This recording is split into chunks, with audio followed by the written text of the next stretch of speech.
இரட்டை இலை எடப்பாடிக்குத்தான் சொந்தம். நீதிமன்றத்தின் அதிரடி தீர்ப்பு.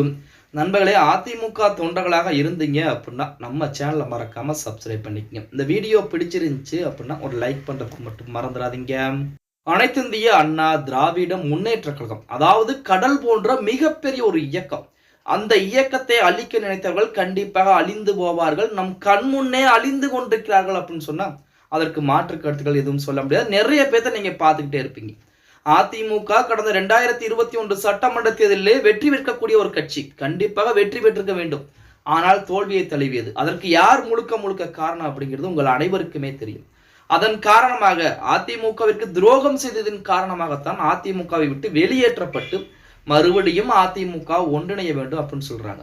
அதாவது இந்த நாடாளுமன்ற தேர்தலாகட்டும், அதற்கு முன்பு நடந்த இடைத்தேர்தலாகட்டும், இந்த தேர்தல்கள் எல்லாம் அதிமுகவுடைய இரட்டை இலை சின்னத்தை முடக்க நினைத்தவர்கள் தற்போது அதிமுக ஒன்றிணைந்தால் மட்டும்தான் 2026 சட்டமன்ற தேர்தலிலே வெற்றி பெறும் அப்படிங்கிற மாதிரி சொல்லிக்கிட்டு இருக்காங்க. சரி, இது எல்லாமே ஒருபுறம் இருந்தாலுமே நேற்றைய தினம் சென்னை உயர்நீதிமன்றம் என்ன அதிரடியான உத்தரவுகளை போட்டிருக்காங்க அப்படின்னா, அதாவது இரட்டை இலை சின்னத்தை எடப்பாடி பழனிசாமிக்கு ஒதுக்க கூடாது அப்படின்னு சொல்லி அதிமுக கட்சியிலே இல்லாத, அதிமுகவில் அடிப்படை உறுப்பினரே இல்லாத திண்டுக்கல்லை சேர்ந்த சூரியமூர்த்தி வழக்கு தொடுக்கிறார்.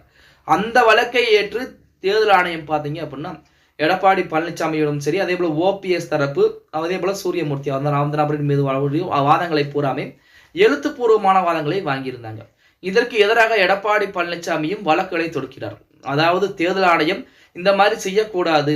ஏன் அப்படின்னா அதிமுகவிலே இல்லாத ஒரு நபர் அதிமுக நடக்கக்கூடிய உள்கட்சிக்குள் எப்படி நுழைய முடியும், பிரச்சனை எப்படி பார்க்க முடியும், அவர் யார் முதலில் அப்படிங்கிற மாதிரி ஒரு மனுவை தாக்கல் செய்ததார் சென்னை உயர் நீதிமன்றத்திலே. அந்த வழக்கு நேற்று தினம் விசாரணைக்கும் வந்திருக்கிறது. அந்த விசாரணையில அதிமுக எடப்பாடி பழனிசாமி அவர்களை பொறுத்த வரைக்கும் இந்த இரட்டை இலை சின்னத்தின் வழக்கில் தேர்தல் ஆணையம் தனிப்பட்ட முறையில் முடிவுகளை எடுக்கக்கூடாது. ஏன்னா வழக்குகள் என்பது நீதிமன்றத்திலே இருக்கிறது.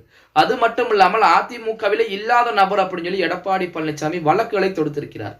இந்த வழக்கிற்கு அடுத்து வரக்கூடிய 4 வாரத்திற்குள் தேர்தல் ஆணையம் பதிலளிக்க வேண்டும் அப்படின்னு சொல்லி ஒரு அதிரடியான உத்தரவுகளையும் போட்டிருக்காங்க.